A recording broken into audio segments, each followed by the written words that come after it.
तो इस मूवी की स्टार्टिंग होती है कोनकान से, जो कोनकान महाराष्ट्र के अंदर है। और यहाँ पर जब कहानी शुरू होती है तब साल होता है 1952। महाराष्ट्र के कोनकान के गांव के अंदर हम ये देखते हैं कि वहाँ पर एक छोटा सा बच्चा होता है जिसका नाम गोटिया होता है और उसकी उम्र 10 से 12 साल होती है। और गोटिया इस गाँव में अपनी माँ और अपनी छोटी बहन के साथ रहता था और गोटिया की बहन उससे 1-2 साल छोटी होती है। यहीं पर गोटिया जिस घर में रहता था उसके बगल वाले घर में कुछ और लोग रहते थे और यहीं पर एक लड़की रहती थी जिसका नाम था मुन्नी। और गोटिया मुन्नी से प्यार करता था, लेकिन फर्क ये था कि जहाँ गोटिया की उम्र 10 से 12 साल थी वहीं पर मुन्नी उससे 7 साल बड़ी थी और इसीलिए मुन्नी की उम्र 18-19 साल थी। लेकिन गोटिया तब भी मुन्नी से प्यार करता था और वो ये चाहता था कि उसकी शादी मुन्नी से हो जाए। लेकिन मुन्नी के घर वाले उसकी शादी फिक्स कर देते हैं। लेकिन जिससे मुन्नी की शादी फिक्स होती है वो जिस दिन मुन्नी से शादी करने आता है उसी दिन गोटिया उस दुल्हन के खाने में चूहे मारने का जहर डाल देता है। हालांकि उस खाने से दूल्हा बच तो जाता है, लेकिन इस बारे में बाकी सबको पता चल जाता है। और जैसी गोटिया की माँ इस बात को जानती है वैसे वो गोटिया को पकड़ के अपने घर में लाती है और गोटिया को मारने के लिए एक बड़ा सा चाबुक निकालती है और उस चाबुक से गोटिया को बहुत मारती है। और यहाँ पर हम ये भी देखते हैं कि वैसे तो गोटिया किसी से नहीं डरता है, लेकिन उसे अपनी माँ के चाबुक से बहुत डर लगता है। हालांकि उसी दिन मुन्नी की शादी हो जाती है और वहीं पर जो गोटिया की माँ होती है वो उसी दिन गोटिया का मुंडन भी करवा देती है। और वैसे तो जैसी मुन्नी की शादी होती है वैसे वो अपने दूल्हे के साथ चली जाती है, लेकिन हम ये देखते हैं कि गोटिया अभी मुन्नी को याद करता है और वो अभी भी ये सोचता है कि वो किसी तरह से मुन्नी से शादी कर ले। अब इसके लिए गोटिया ये फैसला करता है कि वो मुन्नी को हासिल करने के लिए काला जादू करेगा और काला जादू करके वो मुन्नी पर वशीकरण करेगा, जिसके पास मुन्नी उसके पास आ जाएगी और फिर वो और मुन्नी दोनों शादी कर लेंगे। और वैसे भी यहाँ तक गोटिया के बारे में जानने के बाद ही आप सभी ये समझ ही गए होंगे कि गोटिया कोई आम बच्चा नहीं था, बल्कि वो बेसिकली एक साइको बच्चा था जिसके मन में मुन्नी को पाने का ऑब्सेशन था।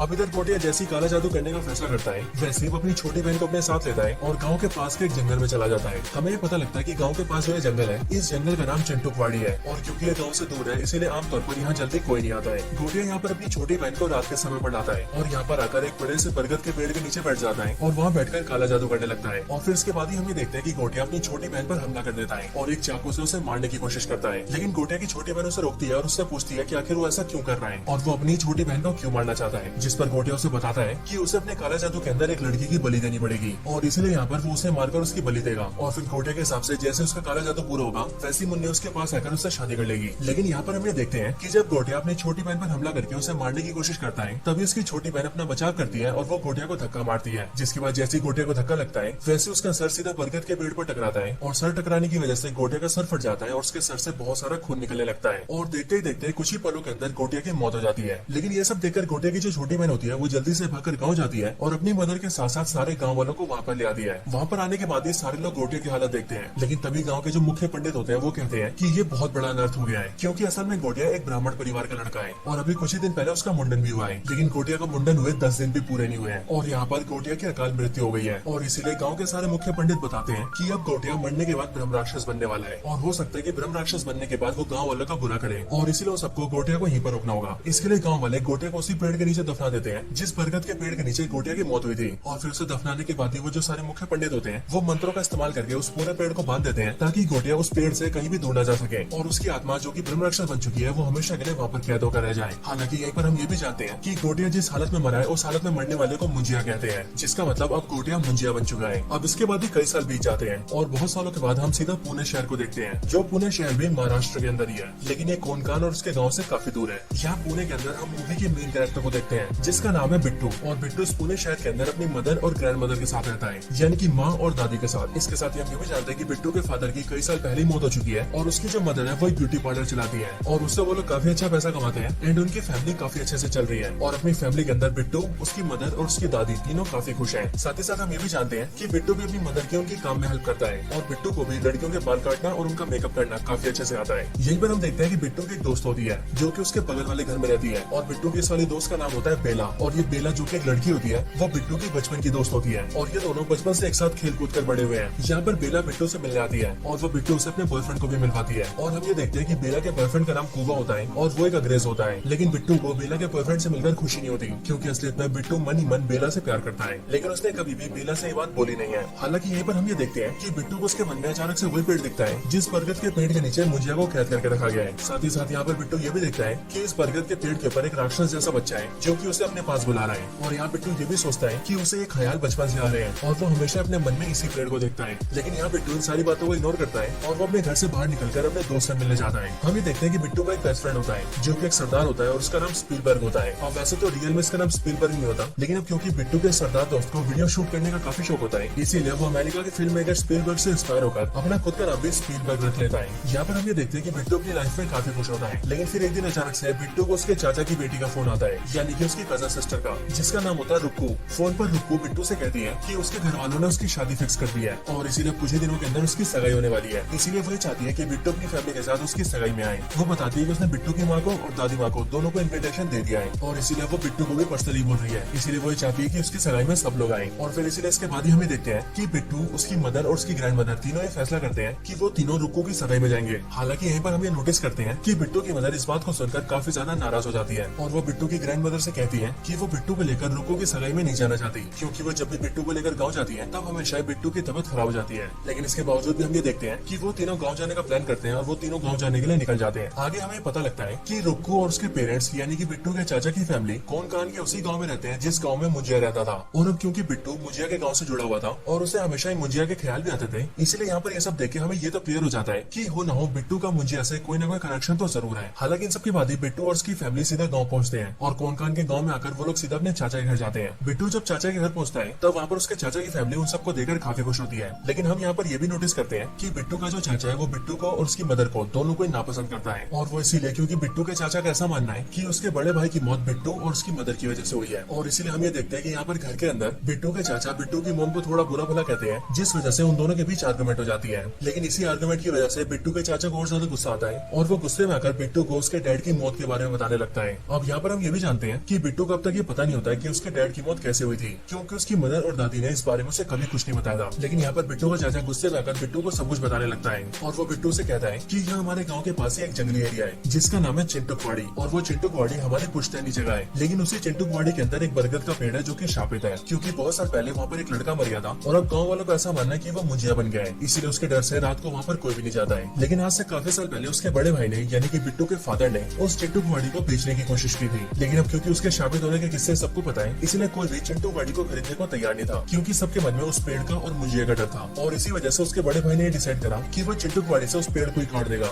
लेकिन जैसे उसका बड़ा भाई उस पेड़ को काटने गया ताकि पेड़ के कटने के बाद ही वो ये साबित कर सके कि ना तो वो पेड़ शापित है और ना ही वहाँ पर कोई मुंजिया है, लेकिन जैसे उसका बड़ा भाई पेड़ को काटने गया वैसे अचानक से उसकी मौत हो गई और वो पास के समुद्र के अंदर डूब गया। और फिर इसके आगे बिट्टू का चाचा बिट्टू से कहता है, बिट्टू तुम जानते हो कि तुम्हारे पापा ने ये सब किसके लिए किया था? तुम्हारे पापा ने ये सब किया था तुम्हारी माँ के लिए, क्योंकि तुम्हारे पिता को तुम्हारी माँ का ब्यूटी पार्लर बड़ा करना था और उसे एक बढ़िया सा ब्यूटी पार्लर खोल के देना था और इसी काम के लिए उन्हें पैसे चाहिए थे जिसके लिए वो चिंटुकवाड़ी बेचना चाहते थे। लेकिन उस समय उनकी मौत हो गई और इसीलिए उस दिन के बाद से मैं तुम्हारी माँ से बहुत नफरत करता हूँ, क्योंकि मेरा ये मानना है कि उन्हीं की वजह से मेरे बड़े भाई की मौत हुई है। और हाँ बिट्टू, क्योंकि तुम इस औरत के बेटे हो इसीलिए मुझे तुमसे भी नफरत है। अपने चाचा के मुंह से इन सारी बातों को सुनकर बिट्टू रोने लगता है और इसीलिए रोते हुए वो सीधा घर के बाहर आता है और बाहर आकर सीधा स्कूटी उठाता है और वहाँ से डायरेक्टली चिंटुकवाड़ी चला जाता है और चिंटुकवाड़ी पहुंचकर वो उसी बरगद के पेड़ के आगे आ जाता है जहाँ पर उसके फादर की मौत हुई थी। इधर बाकी के घर वाले भी बिट्टू को ढूंढने लगते हैं और बिट्टू के चाचा जानकारी के लिए सारे गाँव वालों को फोन करते हैं, जिसके बाद उसके चाचा को पता लगता है कि गाँव के एक आदमी ने बिट्टू को चिंटुकवाड़ी में जाते हुए देखा था। बिट्टू का चाचा ये बात जानने के बाद ही परिवार वालों को बिट्टू के बारे में बताता है और वो सबसे कहता है कि बिट्टू चिंटुकवाड़ी के अंदर है। बट ये सुनकर बिट्टू की दादी बिट्टू के चाचा से कहती है कि वो जल्दी से चिंटुकवाड़ी जाए और बिट्टू को बचा कर लाए। लेकिन बिट्टू का चाचा ऐसा करने से मना कर देता है और वो बिट्टू की दादी से यानी कि अपनी माँ से कहता है कि रात के टाइम पर चिंटुकवाड़ी में कोई नहीं जाता है और इसीलिए वो भी वहाँ पर नहीं जाएगा। लेकिन ये सुनने के बाद ही बिट्टू की दादी ये फैसला करती है कि वो खुद ही चिंटुकवाड़ी में जाएगी और बिट्टू को बचा कर लाएगी, क्योंकि बिट्टू की दादी ये जानती थी कि चिंटुकवाड़ी में जाने से बिट्टू की जान को खतरा हो सकता है। हालांकि चिंटुकवाड़ी जाने से पहले हमें देखते हैं कि बिट्टू की दादी अपना एक बक्सा खोलती है और बक्से के अंदर से एक चाबुक निकालती है और फिर यहाँ पर हम ये नोटिस करते हैं कि ये बिल्कुल वही चाबुक होता है जिस चाबुक का इस्तेमाल करके मुंजिया की माँ उसे मारा करती थी। हालांकि फिर इसके बाद हम ये भी जान जाते हैं कि असल में बिट्टू की जो दादी है वो मुंजिया की छोटी बहन है,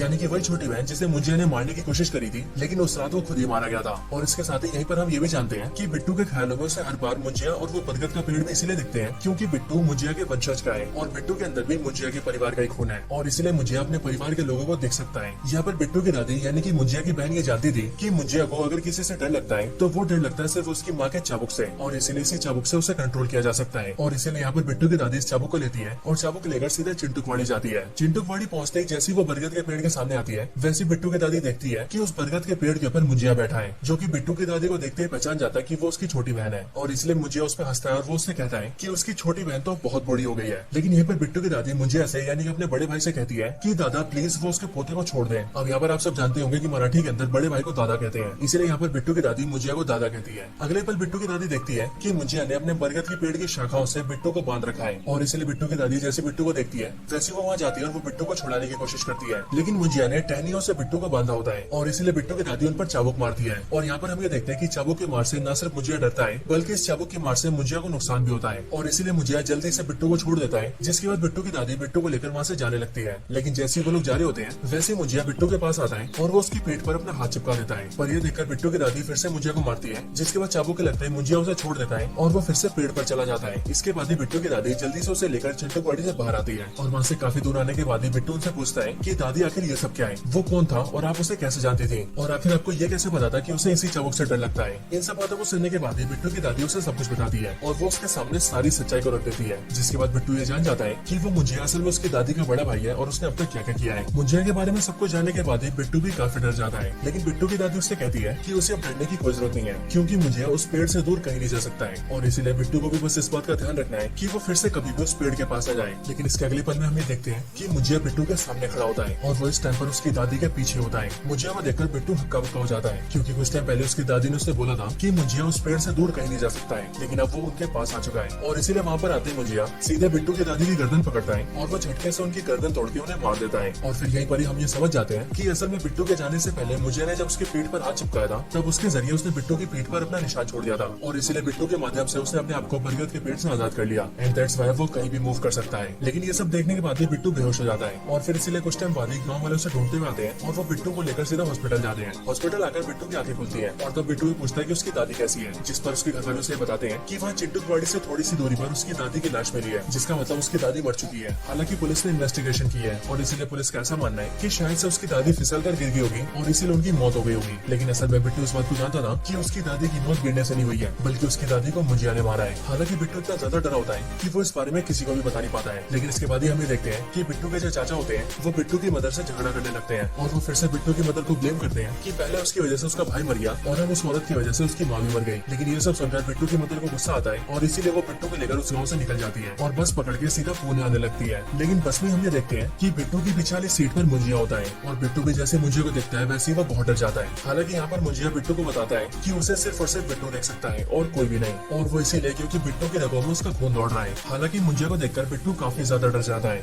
लेकिन अचानक से मुझिया गायब हो जाता है और फिर आगे हम ये देखते हैं कि बिट्टू अपने घर आ चुका है। लेकिन घर आने के बाद जैसी रात होती है और बिट्टू सोने जाता है वैसे मुझिया उसके रूम में आ जाता है और वो बिट्टू से कहने लगता है कि मुन्नी को ढूंढो, मुन्नी को ढूंढो। लेकिन बिट्टू को उसकी बातें समझ नहीं आती और वो सिंपली उससे डरने लगता है। और अब क्योंकि बिट्टू मुझिया के लिए उसकी बातें नहीं मान रहा था इसलिए मुझिया उसे पीटने लगता है। वो कभी बिट्टू को बिस्तर से गिरा देता है, कभी उसे उठाकर दीवार पे फेंक देता है और कभी तो उसके ऊपर अलमारी गिरा देता है। लेकिन इन सबके बाद ही बिट्टू ये समझ जाता है कि मुझिया उससे किसी मुन्नी को ढूंढने के लिए कह रहा है। लेकिन बिट्टू ऐसा करने से मना कर देता है और वो सिंपली मुझिया से कहता है कि उसने उसकी दादी को मार दिया है और इसीलिए वो उसकी कोई बात नहीं मानेगा। लेकिन बिट्टू जैसे ऐसा बोलता है वैसे मुझे जल्दी से बिट्टू की मदर के पास जाता है और बिट्टू की मदर इस टाइम पर घर के बाहर खड़ी होकर बातें कर रही होती है। लेकिन तभी जहाँ पर बिट्टू की मदर खड़ी होती है उसके पास एक स्ट्रीट लैंप होता है और मुझे उसी लैंप पर चढ़ जाता है और उसे तोड़कर बिट्टू की मदर के ऊपर गिरा देता है। लेकिन लकीली वो लैंप बगल में गिरता है और इसीलिए बिट्टू की मदर को कुछ भी नहीं होता है। लेकिन ये देखकर अब बिट्टू बहुत ज्यादा डर जाता है और इसीलिए वो मुझिया से कहता है कि वो जैसा बोलेगा वो वैसा ही करेगा। लेकिन मुझिया उससे कहता है कि वो उसके पास रात को आया करेगा और इसीलिए उसे मुन्नी को रात को ढूंढना पड़ेगा।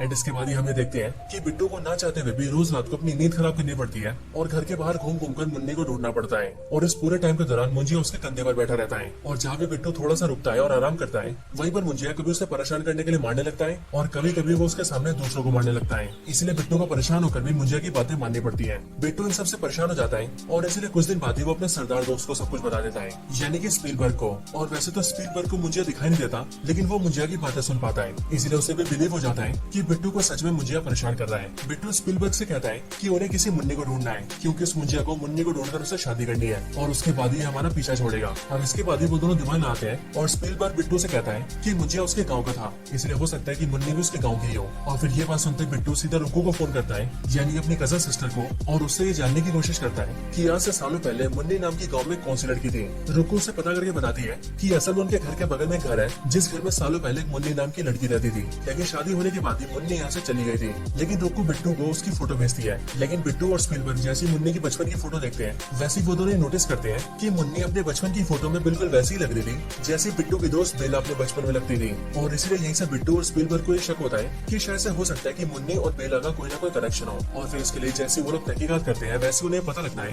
कि असल में मुन्नी और कोई नहीं बल्कि बेला की दादी है। और सालों पहले जब गांव में मुन्नी की शादी हुई थी तब शादी के बाद ही वो पुणे आकर यहाँ पर बस गई थी, जिसका मतलब बेला और उसकी दादी मुन्नी बिट्टू के बगल में रहती है। ये जानने के बाद बिट्टू मुझिया को बताता है कि उसकी मुन्नी उसके बगल में रहती है और फिर ये बोलकर वो मुझिया को उसके पास ले जाता है। लेकिन जैसे मुझे दिखता है कि उसकी मुन्नी बूढ़ी हो चुकी है वैसे वो उससे शादी करने से मना कर देता है। लेकिन तभी वो बेला को देख लेता है और क्योंकि बेला भी काफी हद तक उसके दादी जैसे दिखते थे, इसीलिए मुंजिया को यहाँ पर बेला से प्यार हो जाता है और अब वो बिट्टू से कहता है कि वो बेला से शादी करेगा। लेकिन ये सुनकर बिट्टू मना कर देता है और वो मुंजिया से कहता है कि वो ऐसा कभी नहीं होने देगा और बेशक से मुंजिया उसकी जान ले ले, लेकिन वो इस काम में उसकी कोई हेल्प नहीं करेगा। और ये सुनते ही मुंजिया बिट्टू से कहता है कि अगर उसने उसकी मदद नहीं करी तो वो बिट्टू के सामने उसके चाहने वालों को मार देगा। वो बिट्टू की मदद को मार देगा, उसके एक सरदार दोस्त को मार देगा, बेला को मार देगा और बाकियों को भी मार देगा। और इसीलिए मुंजिया की बातें सुनकर बिट्टू डर जाता है और वो उस टाइम पर मुंजिया की बात मानने के लिए राजी हो जाता है। लेकिन अगले दिन जब सुबह होती है तब दिन का टाइम आते ही मुंजिया गायब हो जाता है। और वैसे यहाँ पर हमें ये चीज भी पता लगती है कि मुंजिया सिर्फ रात को ही आता है और रात को ही रहता है, बाकी दिन होते ही वो गायब हो जाता है और इसीलिए दिन के टाइम में वो कभी भी बिट्टू के पास नहीं आ सकता।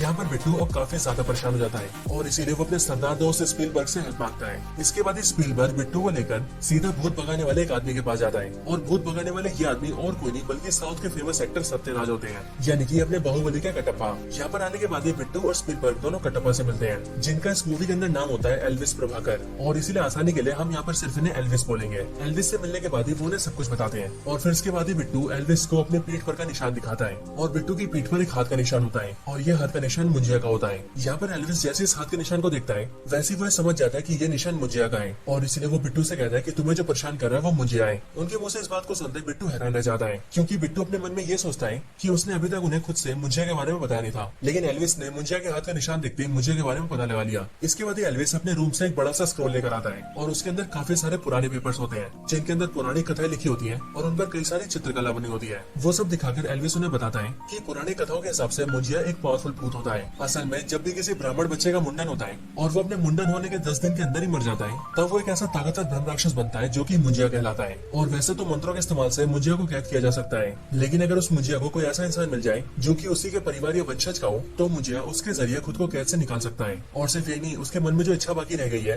वो अपनी उस वाली इच्छा को पूरा करने के लिए भी उस आदमी का इस्तेमाल कर सकता है। और इस टाइम पर तुम्हारा मुंजिया तुम्हारे साथ ऐसे ही कर रहा है। लेकिन ये सब सुनने के बाद ही बिट्टू एल्विस से पूछता है कि अब आखिरकार मुंजिया क्या करना चाहता है और एक्चुअली में हम लोग उसे रोक कैसे सकते हैं। इस पर एल्विस उसे बताता है कि ये मुंजिया बहुत ज्यादा शक्तिशाली होते हैं और इसीलिए जब तक ये अपने ब्रह्म राक्षस के रूप में तब तक इन्हें मारा नहीं जा सकता है। लेकिन हाँ, तुम जिस मुंजिया की बात कर रहे हो उसे शादी करनी है और शादी करने के लिए उसे एक विधि को अपनाना पड़ेगा। इस विधि को करने के लिए वो तुमसे कहेगा कि वो जिस लड़की से शादी करना चाहता है तुम लोग उसे लेकर सीधा उसी पेड़ के पास पहुंच जाओ जिस पेड़ में उसे कैद किया गया था। और वहाँ पर आने के बाद ही वो तुमसे ये भी कहेगा कि तुम उसके लिए किसी बकरी को पकड़ कर लाओ और जब तुम बकरी को भी ले आओगे तब वो तुम्हें बकरी के सर पर एक निशान बनाने के लिए कहेगा जो निशान कुछ ऐसा दिखता है। और हाँ, तुम उसके वंशज के हो, इसीलिए वो तुमसे कहेगा कि तुम इस निशान को अपने खून से बनाओ क्योंकि खून से बनाने के बाद ही वो निशान काम करेगा। और तुम जैसे अपने खून से उस बकरी के सर पे निशान बनाओगे वैसे मुझे अपने आप को उस बकरी में डाल लेगा और फिर उसके बाद वो उस लड़की से शादी करेगा। और एक बार जैसे उसने शादी कर ली वैसे वो लड़की भी मारी जाएगी, जिसके बाद मुंजिया उस लड़की की आत्मा को लेकर चला जाएगा और वो हमेशा हमेशा के लिए उस लड़की की आत्मा को अपने साथ रखेगा। और यही इस मुंजिया का मकसद है। हालांकि इसके आगे एल्विस उन्हें बताता है कि इस दौरान वो लोग मुंजिया को मार सकते हैं, लेकिन हाँ, मुंजिया को तभी मारा जा सकता है जब मुंजिया अपने आप को बकरी के शरीर में डाल देगा। लेकिन उनके पास काफी कम टाइम होगा क्योंकि जैसे मुंजिया बकरी के शरीर में आएगा वैसे वो लड़की से शादी करने लगेगा और अगर उसने शादी कर ली तो सब कुछ खत्म हो जाएगा। इसीलिए जैसे मुंजिया अपने आप को बकरी में डाले उन लोगों को वैसे उस बकरी को मार देना होगा क्योंकि जैसी वो बकरी मारी जाएगी वैसे उसके साथ ही मुंजिया भी खत्म हो जाएगा। हालांकि एल्विस उन सबको प्लान समझाने के बाद ही उनसे ये भी कहता है कि इस प्लान को अंजाम देने में वो भी उनका साथ देगा। अब इसके बाद ही बिट्टू ये समझ जाता है कि अब उसे क्या करना है और इसीलिए जैसे इसी रात को मुंजिया उसके पास आता है वैसे वो मुंजिया से कहता है कि वो मुंजिया की शादी बेला से करवाने के लिए राजी है और वो शादी करवाने के लिए बेला को गाँव लेकर जाएगा। इसके बाद ही बिट्टू बेला से मिलता है और वो बेला के सामने बहाना करके उसे अपने गाँव लाने के लिए राजी कर लेता है। जिसके बाद बिट्टू, बेला और उसका दोस्त स्पीलबर्ग तीनों उसके गाँव जाते हैं। बेला को गाँव लाने के बाद बिट्टू उसे नारियल पानी पिलाता है, लेकिन वो उस नारियल पानी में शराब मिला देता है जिस वजह से जैसी बेला उसे पीती है वैसी बेला नशे में आ जाती है और इसीलिए बिट्टू जल्दी से बेला को लेता है और अपने दोस्त स्पीलबर्ग के साथ मिलकर सीधा चिंटू पार्टी में आता है। हालांकि इन सबके दौरान ही हम ये देखते हैं कि गांव में बिट्टू की जो कजन सिस्टर होती है यानी कि रोको, वो भी मुंजिया को देख लेती है और अब क्योंकि वो भी सेम खानदान से है इसीलिए वो भी मुंजिया को देख पाती है। इसलिए बिट्टू रोको को सबको समझाता है और उसे भी अपने प्लान में शामिल कर लेता है। जिसके बाद ही वो सब लोग मिलकर एक बकरी उठाते हैं और सारी चीजों को लेकर सीधा बरगद के पेड़ के नीचे पहुंचते हैं। और यहाँ पर आने के बाद ही जैसा एल्विस ने बोला था मुंजिया बिल्कुल वैसा ही बोलता है और वो बिट्टू से कहता है कि वो बकरी के सर पे अपने खून से इस तरह के निशान को बना दे। और फिर बिट्टू जैसे अपने खून से उसके सर पे ऐसा निशान बनाता है वैसे मुंजिया बकरी की बॉडी में अपना शरीर डाल लेता है। लेकिन जैसे वो बकरी की बॉडी में आता है और शादी करने आता है वैसे बिट्टू उस बकरी को पकड़ लेता है और वो उसे काटने लगता है। लेकिन वो उस पर हमला करता है कि उससे पहले हम ये देखते हैं कि बेला जो कि नशे की हालत में थी वो बिट्टू को ऐसा करने से रोक देती है और वो नशे की हालत में उससे कहती है कि ये बकरी मेरा पति है, मेरी शादी हो रही है इससे, तुम इसे मार के रहे हो, इसे मत मारो। और बेला ये सब इसीलिए बोल रही होती है क्योंकि वो नशे में होती है, लेकिन उसके ऐसा करने की वजह से बिट्टू मुंजिया को मार नहीं पाता है। हालांकि इस टाइम पर ही हम ये देखते हैं कि उस बकरी के सर पे जो निशान बना होता है वो निशान बेला के शरीर में चिपक जाता है, जिस वजह से बेला के शरीर पर भी वैसा निशान बन जाता है। हालांकि तभी बिट्टू को एल्विस की कई भी बातें याद आती है और एल्विस ने उससे कहा था कि जब वो बकरी के सर पर अपने खून से निशान बनाएगा तब उसे इस बात का ध्यान रखना पड़ेगा कि वो निशान बकरी के सर के अलावा और कहीं पर भी ना बने, खास करके किसी इंसान पर तो बिल्कुल नहीं, क्योंकि अगर ऐसा हुआ तो मुंजिया सीधा उसकी बॉडी में घुस जाएगा। और यहाँ पर प्रेजेंट टाइम में हम ऐसा ही देखते हैं, क्योंकि जैसे बकरी का सर बेला की बॉडी पर लगता है और बेला के शरीर पर वो निशान चिपकता है, वैसे मुंजिया सीधा बेला के अंदर घुस जाता है। और फिर जैसे वो बेला के अंदर आता है वैसे वो दिखने में बहुत डरावनी हो जाती है और वो बिट्टू से कहती है कि उसने उसे मारने की कोशिश की है, जिसका मतलब उन सब ने मुंजिया को धोखा दिया है और इसलिए मुंजिया उन सबको मार देगा। और फिर ये बोलकर मुंजिया, जो कि बेला की बॉडी में होता है, वो सब पर अटैक कर देता है। अब मुंजिया से बचने के लिए बिट्टू, रुक्कू और स्पीलबर्ग तीनों वहाँ से भाग जाते हैं और वह चिंटू की बॉडी से भागकर सीधा रुक्कू के घर में घुस जाते हैं, लेकिन मुंजिया पीछे करते हुए वहाँ भी पहुंच जाता है। अब हालांकि मैं आपको बता दूं कि वैसे तो ये काफी हॉरर सीन होता है, लेकिन जैसा कि स्त्री मूवी के एंड में हमने देखा था कि वहाँ हॉरर के साथ साथ कॉमेडी भी हो रही थी, ठीक बिल्कुल वैसे यहाँ पर भी हॉरर के साथ साथ काफी कॉमेडी हो रही होती है। इसी टाइम पर बिट्टू एल्विस को भी अपने पास बुला लेता है। हालांकि इस टाइम पर हम ये देखते हैं कि इन सारी भागा दौड़ी के दौरान ही वो निशान बिट्टू के चाचा के सर पर भी बन जाता है, जिस वजह से मुंजिया बेला की बॉडी से निकलकर सीधा बिट्टू के चाचा की बॉडी में घुस जाता है